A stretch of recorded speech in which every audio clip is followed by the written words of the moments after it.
हर हर महादेव दोस्तों, कैसे हैं आप सब लोग। आई होप आप सब लोग अच्छे होंगे, खुश होंगे और मस्त होंगे।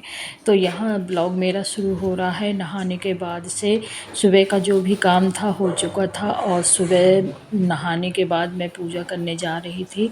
तो आज है गुरुवार का दिन और मैंने ना यहाँ पे सूर्यदेव के जल में हल्दी मिलाया है और चावल मिलाया है, गुड़ मिलाया है। लाल कलर का फूल था, सूर्यदेव को लाल कलर का फूल बहुत पसंद है। तो आप लोग ना सूर्यदेव को लाल कलर का फूल ज़रूर से चढ़ाइए। अगर है आपके पास, नहीं है तो फिर कोई बात ही नहीं है। तो यहाँ पे मैंने लाल कलर का फूल मेरे पास आ जाते हैं तो मैंने चढ़ा दिया है और जाके पौधे में ही चढ़ाती हूँ। मैं हमेशा सूर्यदेव को जब भी जल देती हूँ तो डायरेक्ट ज़मीन में नहीं देती हूँ, हमेशा किसी पौधे के ऊपर, गमले के ऊपर ही देती हूँ और ज़मीन में देना भी नहीं चाहिए। और बस मैंने जल दे दिया है और भगवान जी को प्रणाम कर लिया है। वैसे तो बादल सा है, दिख नहीं रहे हैं अच्छे से, लेकिन उनको ना समझ में कि यहाँ रहते हैं इतनी टाइम, तो उधरी को मुँह करके ढार दिया, जल चढ़ा दिया है और बस 7 बार परिक्रमा लगा लिया है। वैसे एक बार भी आदमी लगा लेता है, 3 बार भी लगा लेता है, लेकिन मुझे आपने देखा होगा, जो मेरे रेगुलर सब्सक्राइबर हैं उन्होंने देखा ही होगा कि मैं हमेशा 7 बार ही सूर्यदेव को जल दे के 7 बार ही परिक्रमा लगाती हूँ। तो मैंने यहाँ पे तुलसी माता को थोड़ी से तोड़ लिया है, क्योंकि माधव के लिए, भोग के लिए चाहिए। तो बस वो तुलसी थोड़ी सी प्रणाम करके तोड़ लिया है। हमेशा तुलसी जब भी तोड़ें उनको प्रणाम कर लें और उनसे ये ज़रूर बोल दें कि माधव के लिए, लड्डू गोपाल के लिए प्रसाद चढ़ाने के लिए तुलसी की ज़रूरत है। माता हम आपको तोड़ रहे हैं। और आके मैंने पूजा शुरू कर दी है। सूर्यदेव को जल देने के बाद वहाँ बारिश इतनी हो गई है कि पौधों में अलग से पानी डालने की ज़रूरत नहीं थी। पौधों में तो पानी अपने से ही पड़ गया है, क्योंकि धूप इतनी, वो बारिश इतनी हो गई है कि सारे गमले जो भी हैं, पौधे लगे हैं, सब एकदम गीले थे। तो बस मैं नीचे आ गई थी और नीचे भगवान जी की पूजा करना स्टार्ट कर दी थी। तो मैंने पूजा की और भोग प्रसाद सब लगाया और फूल वगैरह चढ़ाया। उसके बाद मैं ना आरती की। आरती करने के बाद पाठ वगैरह किया और आज ना मेरा मिट्ठू उड़ गया था, बाहर उड़ गया था। इतना ज़्यादा परेशान, मैं 3 से 4 घंटे बाहर बैठी रही, पानी बरस रहा था। और सामने ना होटल है, होटल के यहाँ ट्रांसफार्मर लगा है अलग से। उस ट्रांसफार्मर के ऊपर सबसे ऊपर बैठ गया था। वहाँ से ना तो किसी के पकड़ में आना था उसको और ना कुछ। मैं बार बार फ़ोन लगा के उसको बुला रही थी, लेकिन वो आराम से बैठा था। उसके बाद फिर मतलब मैं इसी तरह बैठी रही, आवाज़ लगाती रही, गीली भी हो गई थी। उसके बाद वो कम से कम 3 से 4 घंटा बैठा के फिर 3-4 घंटे बाद आया। उसके बाद फिर पास में आया तो फिर मैं उसको घर ले आई। तो आज मिट्ठू ने बहुत ज़्यादा परेशान किया था। कभी कभी होता है ये, बच्चे होते हैं तो बच्चे ले आते हैं, मुझे परेशान होने की ज़रूरत नहीं होती, लेकिन बच्चे अभी थे नहीं यहाँ पे, मुझी को जाना पड़ा और बारिश में मैं ही परेशान थी। लग रहा था छोड़ के चली जाऊंगी ना तो परेशान होगा भूखा प्यासा।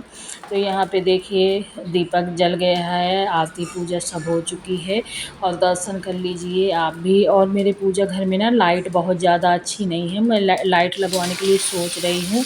और पूजा पाठ करने के बाद फिर मैं आ गई थी किचन में और मैंने किचन में आलू परवल की सब्ज़ी बनाई थी।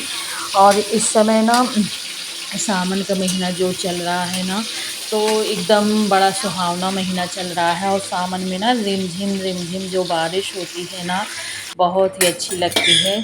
गाना ही है, रिमझिम बरसता सावन होगा। तो वही रिमझिम बारिश जब होती है ना सावन में तो बड़ा अच्छा लगता है। और इस समय तो बारिश काफ़ी हुई है, लेकिन अभी ना ठंडाया नहीं है। पंखे की हवा तो ठंडाने लगी है, लेकिन अगर बाहर जाओ ना तो बाहर अभी भी गर्मी हो रही है। तो अभी लेकिन फिर भी काफ़ी राहत है। बीच में तो बारिश हो नहीं रही थी हमारे यहाँ, तो इतनी ज़्यादा गर्मी थी कि पीठ में ना मेरे थोड़ी सी घमौरियाँ सी मुझे लगने लगी थी, कि जैसे घमौरियाँ सी हो गई हूँ। सब्ज़ी मेरी बन गई थी, मैंने धनिया की पत्ती डाल दी थी। और देखिए सबसे पहले ये रोटी अग्निदेव को निकालना होता है।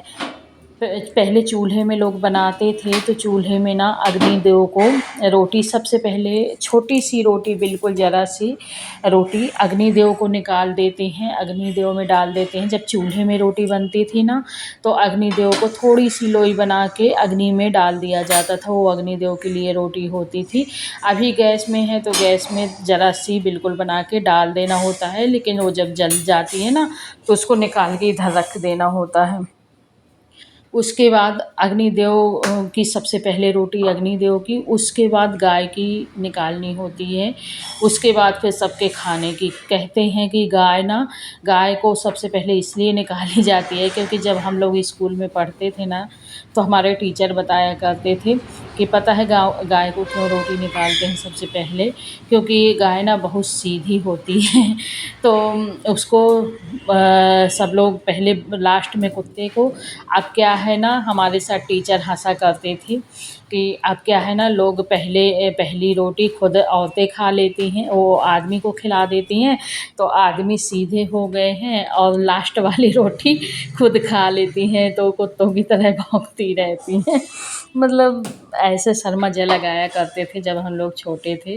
तो पूजा पाठ मतलब वो लोग बताया करते थे। तो अग्निदेव को सबसे पहले रोटी, दूसरी रोटी गाय को, और फिर लास्ट में कुत्ते के लिए तो ऐसा कि बच भी जाती हैं। अगर मैं ना भी निकालूं कुत्ते के लिए अलग से, तो कुत्ते के लिए वैसे भी मेरे पास 3 से 4 रोटी, कभी 5 रोटी बच जाती हैं, तो फिर वो कुत्ता ही खाता है। तो यहाँ पे रोटियाँ भी मेरी बन के रेडी हो गई हैं, और यहाँ पे मैं बनाऊँगी करौंदे की चटनी। दोपहर का लंच था, और सुबह पूजा से लेके और लंच तक का मेरा रूटीन आज मैं दिखाऊंगी। और क्योंकि फिर बहुत ज़्यादा लंबा वीडियो हो जाएगा, तो मैं इतना ही आप लोगों को दिखाऊंगी।